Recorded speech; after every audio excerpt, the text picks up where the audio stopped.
Saya cukup kaget membaca sebuah hasil riset yang dikeluarkan oleh salah satu lembaga internasional yang menyebutkan bahwa Indonesia itu ranking inovasinya itu adalah ranking ke-87 dari 127 negara.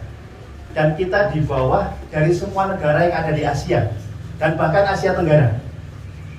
Ini kan sebuah potret bahwa sebenarnya hari ini bangsa kita yang mengalami bonus demografi yang hampir seluruh sebagian besar penduduknya itu adalah usia produktif, belum mampu memiliki competitiveness, belum mampu memiliki daya saing. Salah satunya adalah dalam bab inovasi. Padahal kalau kita lihat, kalau kita telisik, kalau kita telusuri mendalam bahwa inovasi itu miliknya anak muda. Kita tahu bersama bahwa dalam sepanjang sejarah umat manusia, dari mulai zaman sebelum Nabi, bahkan masa Nabi, bahkan sebelum kemerdekaan bangsa kita, bahkan menjelang kemerdekaan dan hari ini, semua sejarah peradaban manusia itu selalu diisi oleh para pemuda. Mereka yang terkenal dengan critical thinking-nya mampu mendrive semua pikiran-pikiran cemerlangnya untuk kemudian menjadikan sebuah tatanan masyarakat, bangsa dan negara itu menjadi makmur, adil dan beradab.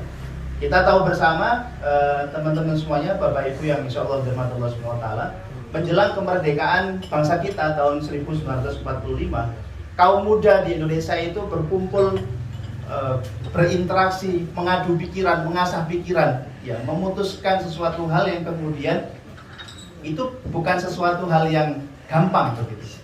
Dan itu ternyata bisa. Dan kita menyadari betul bahwa sekali lagi dalam seluruh proses sejarah yang terjadi di bangsa kita ini adalah pemuda yang menjadi penggeraknya. Oleh karena itu, Bapak Ibu semuanya yang insya Allah dirahmati Allah SWT, 100 tahun bangsa Indonesia merdeka tahun 2045 atau orang menyebutnya sebagai Indonesia emas.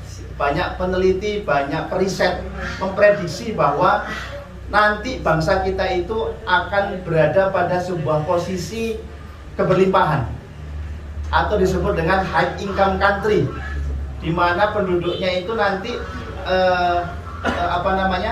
memiliki pendapatan per kapita sekitar 23.000 dolar US dollar, atau kalau dibagi itu sekitar pendapatannya per kapita 27 juta per bulan.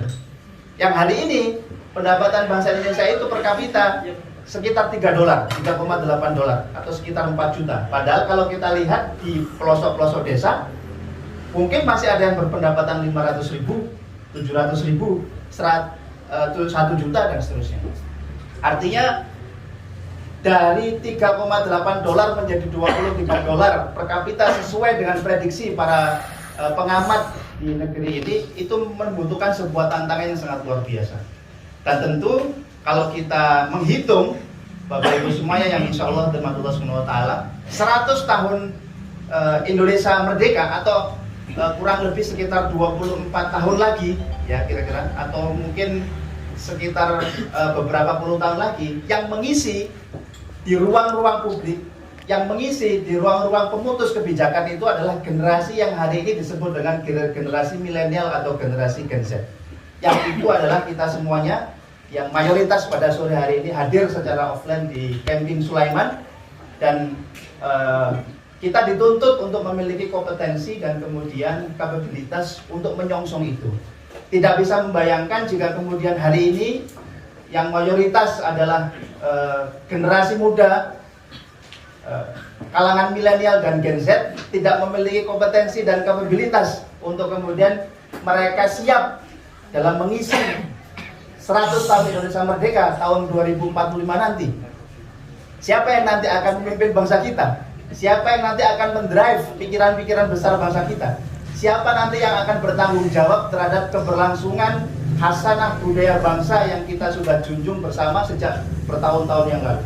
Oleh karena itu, Bapak Ibu semuanya yang insya Allah dirahmati Allah SWT, sudah tepat kita semuanya sebagai generasi muda, kita harus sering berkumpul, kita harus sering mengasah pikiran, kita harus sering kemudian mengasah gergaji ketajaman pikiran kita, agar kita semuanya bisa memberikan kontribusi terbaik kita kepada bangsa dan negara kita, sehingga kita masing-masing diri kita ini dari rumah kita masing-masing kita bisa melahirkan generasi yang nanti siap